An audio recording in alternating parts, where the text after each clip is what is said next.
Hi guys, this is Marie. I'm the founder and CEO of Bridal, and I wanted to start a new YouTube channel. This is going to be my flagship series on building bridal. I'm really excited to share with you why I started, what I'm going through on a day-to-day basis, what sales we're doing, what's happening behind the scenes, and how to build an international sales business.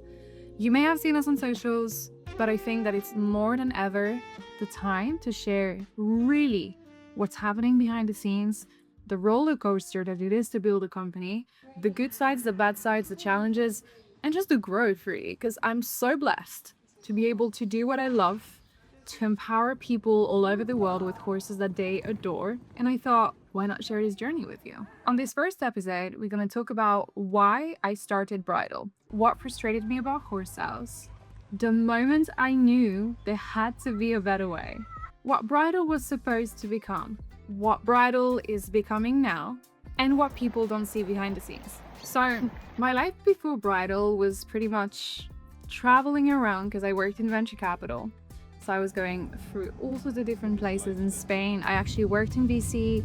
I worked for a big business angel that was from the UAE. And I got to go to so many cool events. I was just on the forefront of entrepreneurship in Spain. And that was, I'm 27 now. So I was 20, so that's 6-7 years ago. And it was really cool because I got to meet really exciting people, really exciting entrepreneurs, see so many different types of business model. And for me, that was an incredible opportunity to develop my personal brand in a way that stood out for someone in their early 20s.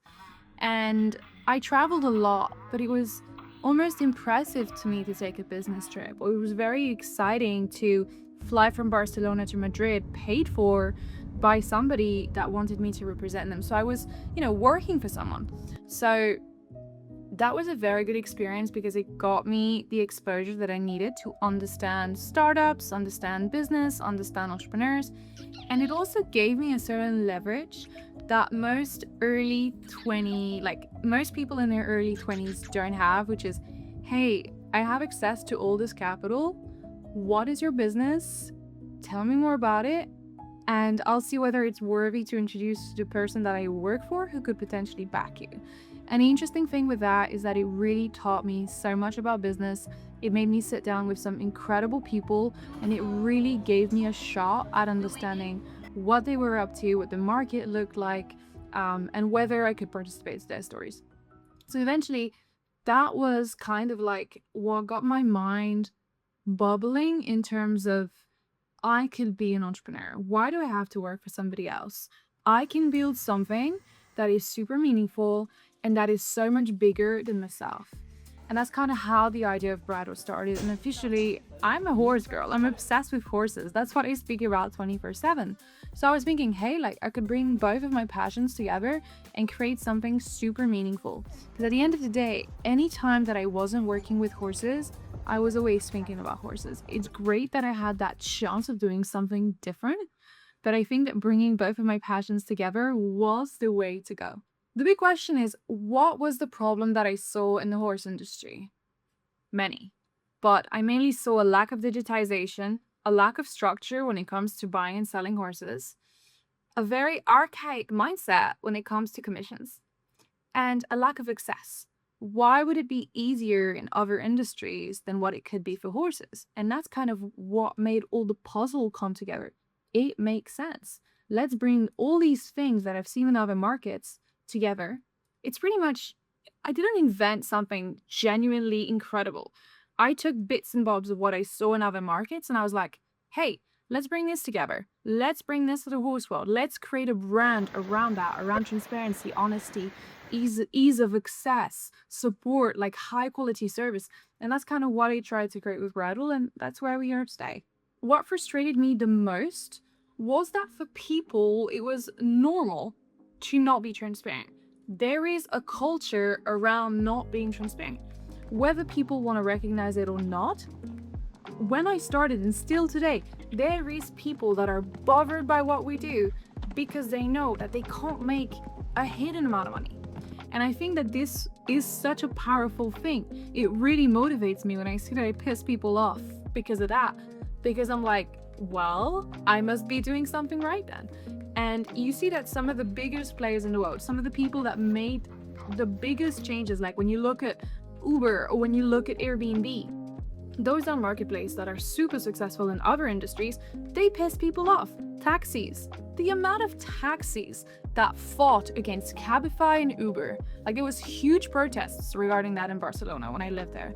Or the amount of hotels that were not so excited about Airbnb just showcases that they had their finger in the right spot and that they were doing something that threatened people. And once you start to threaten someone's livelihood and business model, they're not going to be happy about it. But that means that there's a real opportunity for you to, one, make money, two, bring changes. And that is what motivates the hell out of me with Bridal, because trainers still make their cut, clients know exactly how much money they're spending, dealers work with us, but it's always done in a way that's transparent. And that is what means the most to me. The reason why I believed I could solve it is because I legitimately always had this fire inside me that told me, Marie, you're built for so much more. You can do this. I always had this thing where I always told myself, I can be so much bigger than what I am today. I will be successful. I will make millions. I will be this person that, you see on magazine covers or things. Like, I always had this vision. Whether or not this becomes a reality is a different story. This comes down to the hard work, the luck that you get, the people that you meet. But I think I've always understood that I had much more potential than people that I had around me at that point in time, and that it was all about trying and putting myself out there. I'm not saying that it's easy, because it's really hard to build a business. It's really challenging. People will put stick in your wheels. People will try to see you fail, and they'll be excited for your failures. But the people that go against you, the people that stab you in the back, which there's many, and there's been many since I started, and there'll probably be many more. These are the people that when you succeed, they'll say, hey, I always believed in you, which is utter bullshit, because they didn't. They didn't. And they were waiting for an opportunity to see you mess up, to see you fail, just to say, hey, I told you. But the motivation for me is so much bigger than making money. It comes down to bringing a new standard into an industry, bringing a new way to get things done. And I think that this is where it's a burning desire to make it happen. And there's days where you wake up and you're like, oh my God, I cannot do this. I cannot deal with this. But you go to bed, you wake up, and the fire is back. And being an entrepreneur, you'll see that there's moments where you're on a high, and there's moments that you go lower, and there's moments that you go.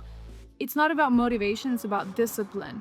And when you do what is your purpose, there is no way you can ignore that. And for me, that's exactly what I'm building. I am passionate, obsessed, and in love with my business and with the person it allows me to be.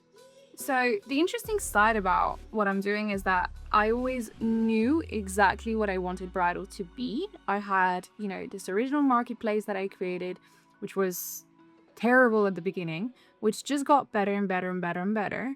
I never raised capital. Everything that I made with the company, every penny I reinvested into the brand, the business, traveling, meeting clients, taking care of customers. And it's just over and over and over time that it got bigger and bigger and bigger and bigger. And now I'm at a stage where we have a very successful business. We're closing very nice operations, especially right now. I'm in the works of some really exciting stuff. We're speaking partnerships, we're speaking great opportunities with people around the world. We've sold horses in over 26 countries. Like, there's just so much cool stuff happening. And I think for me, the biggest aspect is that my vision is continuously changing. It's continuously like, okay, I have my North Star. I know exactly where I'm going, which is building the biggest operation I can build, make it as huge as I can make it be, create a standard, make it the reference brand in sport for buying and selling horses. But at the same time, the sport is changing so fast. There's emerging technologies. There's so many cool entrepreneurs that are emerged, bringing new ideas into the sport, that I have enough flexibility to say, okay, my vision can change a bit, So that's kind of where we're at the moment. We have an incredible team, and I'm just so excited. And then the last two things that I think I should cover is, if I could go back, would I still start this company? I wouldn't change anything, because I think that everything that I did taught me a lesson. I made a lot of mistakes. I still do make mistakes because I'm a human, right? I go through life learning. And I'm so grateful for what I built. I'm so grateful for the people around me. I'm so grateful for all the opportunities that we have on our plate and all the people who support us through this journey. Because what we're building is truly, truly, truly exciting. And I don't think I could be doing anything more exciting than building this company. So that's super, super dope. For anyone wanting to start their own company, their own business, their own entrepreneurial journey, I would just tell you start and don't try to be perfect. Just launch and get better as you go. Don't wait for investors. Don't wait for approval. Don't wait for family and friends to tell you you're awesome. It's not going to happen. It's not going to happen. You're probably going to launch with a shitty version of what your vision is. You're probably going to struggle. You're probably going to feel like a failure. You're probably going to doubt yourself more than you don't. And you're probably going to feel like, oh my God, this is so hard. It's almost like swimming against current, like a very strong current that doesn't want you to succeed. But then you just push through, and then sometimes you have really easy waves, and sometimes you feel completely overwhelmed. And that's just the reality of business. But over time, you'll develop the boat that allows you to float and navigate. And I kind of think that this is the best piece of advice that I can give you is just get started, believe in yourself, fight for your dreams, and do something that you're truly and utterly passionate with. That's it. So super excited to have you guys on this new channel. Excited to share more and more and more of my journey. And I'll tune in with you guys very, very soon. Don't forget to hit the follow button, leave a comment, ask questions. I'll be super engaged with this. I will see you guys very, very soon.